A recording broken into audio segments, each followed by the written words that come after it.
আমরা সিয়াম সাধনার এই মাসে দাঁড়িয়ে আছি, সিয়াম সাধনা করতেছি, কিন্তু এই আমাদের ইসলামিক জগতে ধর্ম পদ্ধতির ভিতরে বিভিন্ন মতভেদ। আল্লাহ তো কোরআনের ভিতরে বলছে যে তোমরা আল্লাহর আনুগত্য করো, রসুল আনুগত্য করো, কোনো বিষয়ে মতভেদ করো না এবং পরস্পর বিচ্ছিন্ন হয় না। তো আমরা আমাদের ইসলামিক জগতে এসে পরস্পর মতভেদ, বিভিন্ন মতে পথে বিচ্ছিন্ন হয়ে যাচ্ছে। তো এই ক্ষেত্রে আল্লাহ পাক যেটা চাচ্ছে যে তোমরা বিচ্ছিন্ন হয়ে না, আমরা বিচ্ছিন্ন হয়ে যাচ্ছি কখন, কোথা থেকে, কিভাবে, এটা আমি একটু বলতে চাচ্ছি। বিশেষ করে আল্লাহ রাব্বুল আলামিন পৃথিবী 6 দিনে পৃথিবী তৈরি করে আরশ আজিমে বসলেন, সূরা সেজদার 4 নম্বর আয়াত। এবং সেখানে তিনি এরকমভাবে প্রথমে ফেরেশতা সৃষ্টি করলেন, পরে জিন সৃষ্টি করলেন। দীর্ঘদিন ফেরেশতা জিন আল্লাহ রাব্বুল আলামিনের ইবাদত বন্দিগিতে রত ছিল। বেহেশতের ভিতরে তারা এরকমভাবে আল্লাহর ইবাদত বন্দিগি করত। তো সেই ইবাদত বন্দিগি ছিল সেজদার মাধ্যমে, একটা সেজদা ছিল। তো সেই সেজদাটা কি ছিল?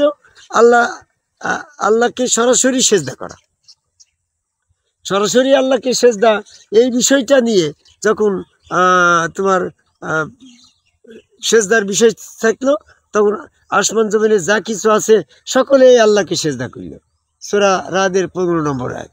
এরকমভাবে আসমান জমিনে যা কিছু আছে সকলেই আল্লাহর কাছে আত্মসমর্পণ করল। এরকমভাবে জিন ফেরেশতা সব আল্লাহর কাছে আত্মসমর্পণ করল। সূরা ইমরানের 83 নম্বর আয়াত।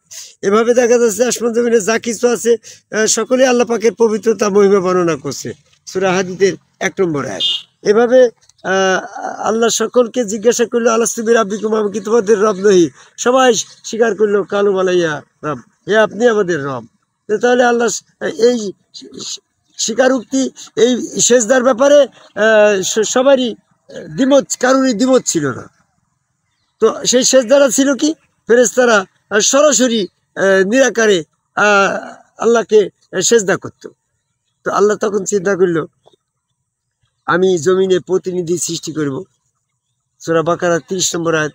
আল্লাহ প্রতিনিধি সৃষ্টি করার অপিনিয়ন, মতামত ফেরেশতাদের কাছে প্রকাশ করলে ফেরেশতারা দ্বিমত পোষণ করলো, ফেরেশতারা দ্বিমত পোষণ করলো। তারপরে আল্লাহ রাব্বুল আলামিন যখন ওদেরকে ঘোষণা দিয়ে দিল যে আমি যখন আমার মানুষ তৈরি করব তখন তোমরা সেখানে সেজদা করবে। তো সেজদা করার ঘোষণাটা ফেরেশতাদের ভিতরে দিয়ে রাখলো। ফেরেশতারা এই ঘোষণা মোতাবেক সেখানে তৈরির পরে সেজদা দিল। ফেরেশতারা সেজদা দিয়েছে এই আদম সুরতে আল্লাহকে। এই ঘোষণায় আল্লাহ তখন চিন্তা করলো যে আমি জমিনে প্রতিনিধি তৈরি করছি, আদম তৈরি করছি, পরবর্তী বনি আদম সন্তান যেন প্রতিনিধির মাধ্যমে আল্লাহকে সেজদা করে। এই বিষয়টার পর ভিত্তি করেই তো আছে জমিনে প্রতিনিধি তৈরি করবে, বনি আদম সন্তানের জন্য প্রতিনিধির মাধ্যমে আল্লাহকে সেজদা করে। কিন্তু আমার একটা যারা জিজ্ঞাসা বা এখানে একটা প্রশ্ন, যে আল্লাহ এই আদমকে সেজদার সময় ফেরেশতাদের নাম উল্লেখ করল কেন? ফেরেশতাদের নাম উল্লেখ করলে দুইটা সমস্যা। একটা সমস্যা হচ্ছে, ফেরেশতাদের নাম যদি কেন উল্লেখ থাকে সেজদার সময়, তাহলে পরবর্তী বনি আদম এরা বলবে, শয়তান তাদের ভিতরে প্রক্ষিপ্ত করবে যে দেখো এই সেজদা তো শুধু ফেরেশতাদের জন্য, এই ফেরেশতাদের নাম উল্লেখ আছে, শুধু ফেরেশতারা সেজদা করবে, এই বনি আদম সন্তানদেরকে এই সেজদা থেকে বিরত রাখবে।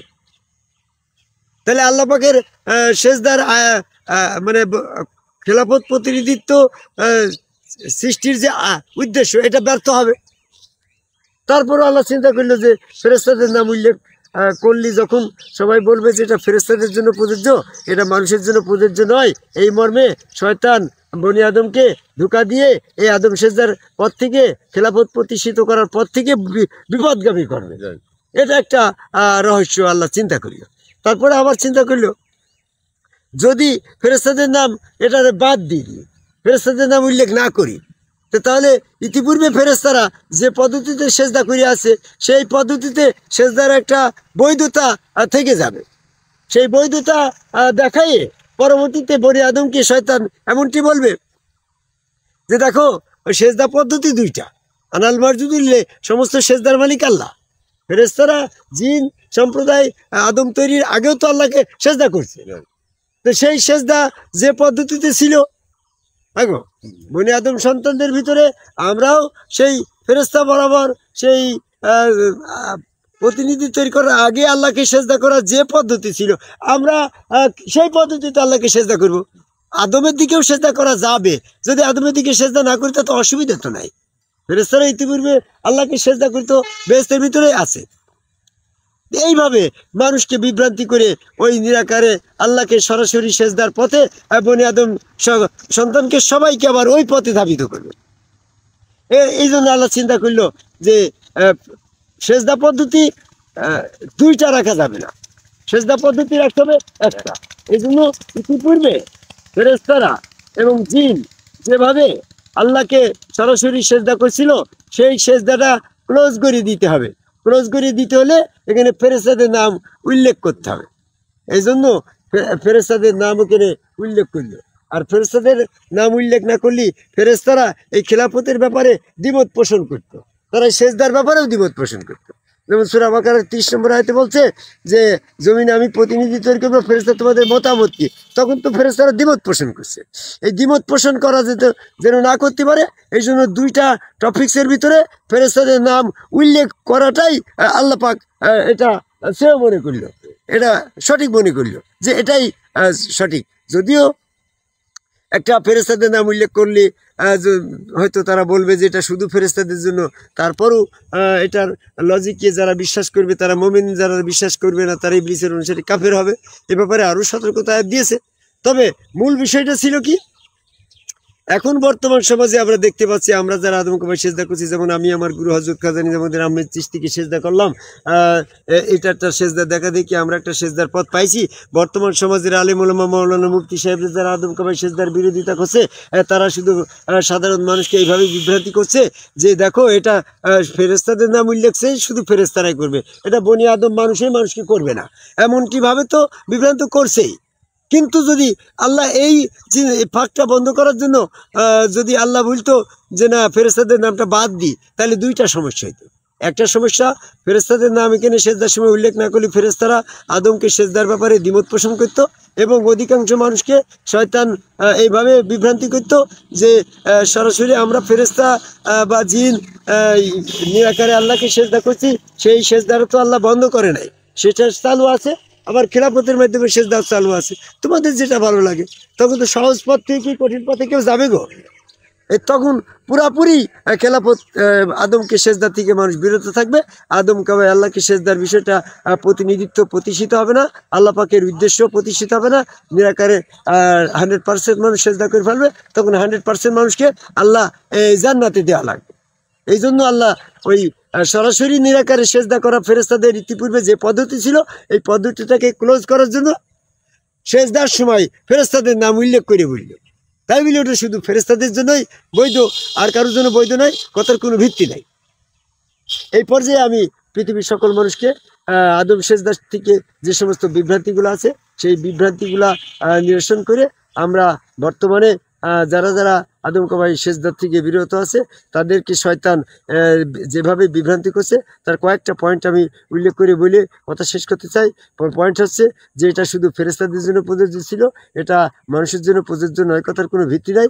কারণ এখানে ফেরেশতাদের নাম উল্লেখ আসছে এই জন্য এটা শুধু ফেরেশতারাই করবে, কথার ভিত্তি নাই। কারণ ফেরেশতাদের নাম উল্লেখ আসছে এই জন্য যে ফেরেশতারা নিরাকারে আল্লাহকে সেজদা করতো, ইতিপূর্বে সেই সেজদাটাকে ক্লোজ করে সেজদার ধারা এক ধারায় খেলাফতের ধারায় প্রতিষ্ঠিত করার জন্যই সেটা শুধু করা হয়েছে। তাছাড়া শুধু ফেরেশতাদের জন্য হয়তো যদি, তাহলে ইবলিস তো ফেরেশতা না, সে তো জিন জাতীয়। সে সূরা কাফের 50 নম্বর আয়াত, জিন হওয়ার সত্ত্বেও সে যখন এই সেজদা না করে কাফের, তাহলে পৃথিবীর সকল বনি আদমই এই সেজদা না করে ইবলিসের মতো অপরাধী হয়ে কাফের হয়ে লানত হয়ে দোজখে চলে যাবে। তাই পৃথিবীর সকল মানুষকে সিরাতুল মুস্তাকিম আদম সেজদা এই পথে আসার আহ্বান করে যত রকমের বিভ্রান্ত আছে সমস্ত বিভ্রান্তি থেকে মুখ ফিরিয়ে একমাত্র কালা হাজা সিরাতুন আলাই মুস্তাকিম, এই আদম কাবাই সেজদারাই সিরাতুল মুস্তাকিম। এই সিরাতুল মুস্তাকিমে এসে রসুল যার যার গুলতাত্তা রসুল, রসুল সুরতে রসুলের হাত আল্লাহর হাত, রসুলের পা আল্লাহর পা, রসুল সুরতের ভিতরে স্বয়ং আল্লাহ পাক উপস্থিত আছে। সেই আল্লাহকে রসুলকে ডিলেট করে, ব্যক্তি আদমকে ডিলেট করে, ওর ভিতরে স্বয়ং আল্লাহ, আদম সুরতে আল্লাহ বর্তমান, সেই আল্লাহকে সেখানে সেজদা করে তোমার ইবলিস থেকে পরিত্রাণ পেয়ে আমাদের কাফের এবং মোমেন হওয়া, কাফের থেকে বেরিয়ে এসে মোমেন হওয়ার আহ্বান করি। এই জন্য সূরা যদি সেজদা করতে হয়, সেজদা করতে যদি আল্লাহ এবং রসুলকে সেপারেট করে দুই জায়গায় রেখে যদি রসুলকে সেজদা করি তাহলে হবে শিরক।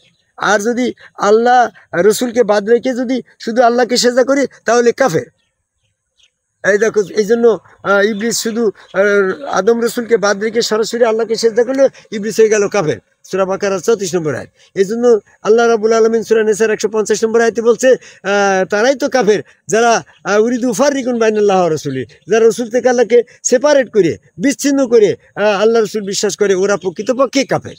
তাহলে আমরা মূলত এই গুরুর স্রোতে আল্লাহ বিশ্বাস করে, বরং গুরুর ভিতর থেকে গুরু ব্যক্তি সত্তাকে ডিলেট করে ওর ভিতরে আল্লাহকে, উপস্থিত আল্লাহকে সেজদা করি মোমেন হওয়ার একমাত্র উপায়। তো আদম কাবাই সেজদার সম্পর্কে যত রকমের বিভ্রান্তি আছে আমি পবিত্র কোরআন থেকে বিষয়ভিত্তিক আলোচনার ভিতরে দিয়েছি। www.mdhasibullah.com ওয়েবসাইটে ঢুকবেন। আদম কাবাই সেজদা বিভ্রান্তি নিরসনের ব্যাপারে আমি অনেক দিয়েছি, আদম সেজদার রহস্য সম্পর্কেও লেখা দিয়েছি। সেগুলো আপনারা বিস্তারিত শুনে কুল্লু নাফসিন যায়কাতুল মাউত, প্রত্যেকের মৃত্যু হবে, মৃত্যুর পূর্বেই এই আদম কাবাই সেজদা যারা করে যাবে তারা সেদিন আল্লাহ পায়ে সেজদা দিয়ে জান্নাতে যাবে। সূরা কালামের 42-43 নম্বর আয়াত। আর যারা সেদিন সেজদা দিতে পারবে না তারা সেদিনকে এরকমভাবে ইবলিসের অনুসারী ছিল বলে প্রমাণ হয়ে দুজকে চলে যাবে। তাই পৃথিবীর সকল মানুষকে যারা বলছে যে এই সেজদা শুধু ফেরেশতাদের জন্য প্রযোজ্য, মানুষের জন্য প্রযোজ্য নয়, সেটার কোনো ভিত্তি নয়। এটা এখানে ফেরেশতাদের নাম আসছে এই জন্য যে ইতিপূর্বে নিরাকারে আল্লাহকে সেজদার পদ্ধতিটা বন্ধ করার জন্যই কিন্তু মূলত ফেরেশতাদের নাম উল্লেখ করা হয়েছে, এবং যেন ফেরেশতারা এই সেজদার ব্যাপারে দ্বিমত পোষণ না করে এই উদ্দেশ্যে ফেরেশতাদের নাম উল্লেখ আসছে। যদি আল্লাহ পাক ফেরেশতাদের নাম উল্লেখ নাই করতো তাহলে কি হতো, তখন আবার ফাঁক ফিজ্জ যে পদ্ধতি দুইটাই আছে চালু, একটা নিরাকারে করা এটাও আমরা করি, আবার আদম কাবাই সেজদার মাধ্যমে করি এটাও। তখন তো দুই দলকেই আল্লাহ জান্নাতে দেওয়া লাগবে। এই জন্য আল্লাহ সূক্ষ্ম আদর্শী মহাজ্ঞানী, তো সমস্ত দিক চিন্তা ভাবনা করে ফেরেশতাদের নাম উল্লেখ করছে, ওইটাকে ক্লোজ করে একটা ধারায় সেজদা করার আহ্বান রেখেই আমি আমার কথা শেষ করি। জয় গুরু।